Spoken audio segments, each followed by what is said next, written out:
Welcome into your Big Trail Nation report. Alyssa Orange alongside Mike Irwin. And all week long, we've been breaking down each position group one by one. And Mike, we have one more left, and that is the tight ends. You know, from the beginning of fall camp, the big news out of that tight end room was that Dax Courtney, the freshman coming in, deciding to medically redshirt from the game. Our heart goes out to him. I know that that is a tough decision to make, and that is a tight end that they had looked forward to in the future. So now we've got some questions to answer, but a guy that everyone really loves and wants to see what they can do this year is Trey Knox. Well, there's a lot of pressure on him. He's never been the guy, and he's going to have to be the guy primarily because Hudson Henry is not the guy.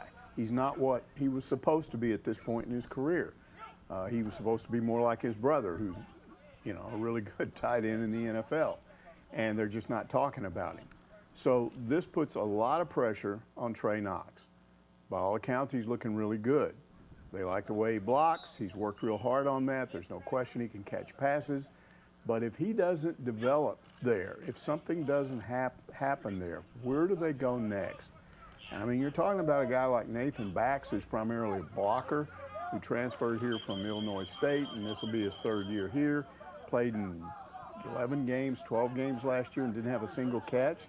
So that's not an option in the passing game. Tyrus Washington's a true freshman, a three-star. They mention him a lot. He could end up being the number 2 guy under certain circumstances, but that's a position that I worry about, primarily because, again, if Trey Knox doesn't perform in games the way he has in August camp, they've got an issue there. But on the other hand, you could get by. Yeah. Their passing game is so good, I think you could get by. Trey Knox looks the part right now, put him on about 40 pounds in the offseason, so he looks the part, but it's all about execution. And you talk about Hudson Henry. Dow Loggins, the position coach, said this is really his year, and there's a lot of pressure. He comes from a good football pedigree, but he's got to be able to put everything together and be what we thought he was going to be. But what about Aaron Outley? This is a kid from Parkview, came in with Landon Rogers' teammates together. He got hurt last year, but he was highly touted out of high school. Yeah, I've watched him some. He looks good. I mean, there's no question he had tremendous talent in high school. He's a shorter type tight end.